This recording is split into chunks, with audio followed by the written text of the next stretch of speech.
Hey, salut la gang, c'est JP pour l'école du jeu et aujourd'hui on souligne le lancement de la localisation en version française de Sleeping Gods. Le lien vers la campagne de sociofinancement se retrouve dans la description de la vidéo. Un grand merci à Lucky Duck Games pour nous proposer une version française de ce chef-d'œuvre et aujourd'hui je vous propose un survol des règles en 5 minutes et oui, ça mérite un pouce vers le haut. L'école du jeu, en partenariat avec la boutique L'Imaginaire. Au-delà de vos attentes.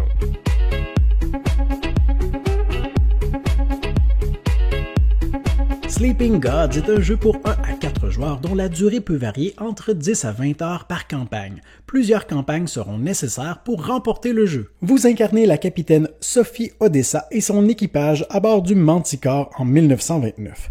Vous devez travailler ensemble pour survivre dans cet étrange monde où vous avez été emprisonné par les dieux endormis. Préparez d'abord la mise en place qui est bien détaillée dans le livret que je vous invite d'ailleurs à consulter. Au terme de celle-ci, vous devriez avoir devant vous les 9 membres d'équipage divisés le plus également possible entre les joueurs, gardant en tête que tous partagent le contrôle de la capitaine Odessa. Le plateau Manticore, votre navire sur lequel le paquet événements a été constitué de 6 événements mortels, 6 périlleux et 6 tranquilles. Finalement, l'Atlas ouvert aux pages 2 et 3, c'est dans ce livret que votre navire voguera vers de nouveaux horizons.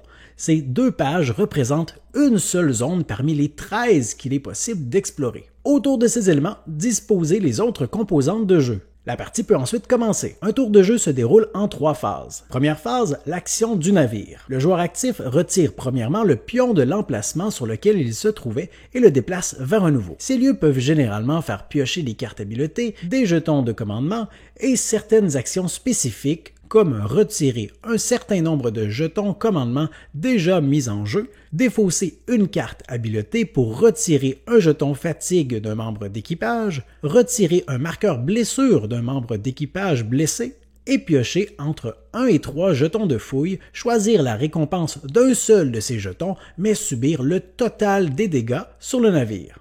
Deuxième phase, l'événement. Piochez la carte sur le dessus du paquet événement et résolvez-la. 3 fois par campagne, vous viderez entièrement le paquet événement. Chaque fois, vous serez invité à lire un paragraphe particulier du livre d'aventure. De façon générale, les événements vous amèneront à faire des choix ou des tests de compétences. Pour réussir un test, le joueur consulte le seuil à atteindre ainsi que la compétence visée. Il peut alors ajouter un jeton fatigue sur autant de membres d'équipage devant lui qu'il le souhaite, possédant la compétence visée.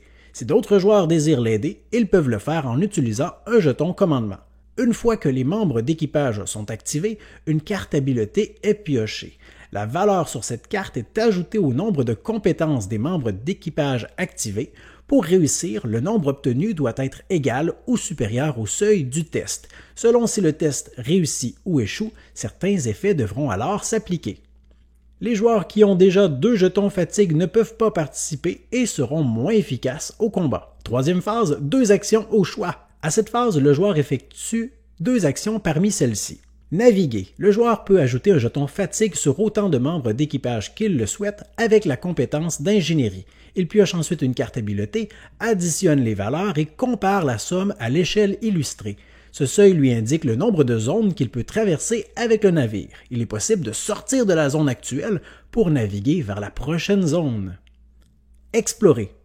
Le joueur peut explorer n'importe quel lieu se trouvant dans la zone du navire. Pour cela, il faudra se référer au livre d'aventure et lire le chapitre du numéro correspondant à ce lieu. Ces narrations offriront souvent des choix, des épreuves, des énigmes ou de précieuses informations concernant l'avancement de vos quêtes. Visiter un marché local. Certains lieux vous permettront de faire un peu de commerce avec les locaux. Piochez alors 7 cartes marché, consultez-les et vous pouvez en acheter le nombre de votre choix pourvu d'être en mesure d'en payer le prix. Amarrer à un port. Certains lieux vous permettent d'effectuer plusieurs emplettes en ville, comme faire un tour à l'auberge, faire réparer votre navire, soigner quelques blessures et dépenser des points d'expérience pour acquérir des cartes de niveau supérieur. Le système de combat vous demandera également d'activer vos membres d'équipage à tour de rôle. Premièrement, il faudra tenter d'atteindre l'ennemi en générant un niveau de précision égal ou supérieur à son niveau de défense. Une carte habileté est toujours piochée et sa valeur est ajoutée à la précision du personnage. Si l'attaque réussit, les dégâts sont infligés dans des cases adjacentes de l'ennemi ciblé. Recouvrir certaines cases permettra de limiter les dégâts de l'ennemi, de préparer une attaque synergique ou d'affaiblir sa santé. Après l'attaque, si l'ennemi est toujours en vie, il contre-attaque en infligeant tous ses dégâts au personnage l'ayant pris pour cible qui lui aura l'occasion de bloquer certains dégâts.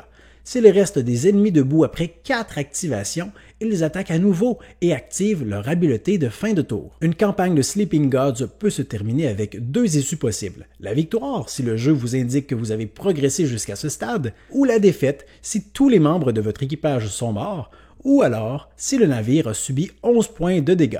Alors voilà pour ce qui était de la présentation des règles de Sleeping Gods en moins de 5 minutes. J'espère que vous avez apprécié cette vidéo. Si c'est le cas, considérez vous abonner à notre chaîne et faites un petit tour sur notre campagne Patreon où vous pouvez nous encourager à continuer de produire du contenu comme celui-ci. J'espère que vous avez apprécié cette vidéo. Je vous remercie pour votre écoute et je vous dis à la prochaine.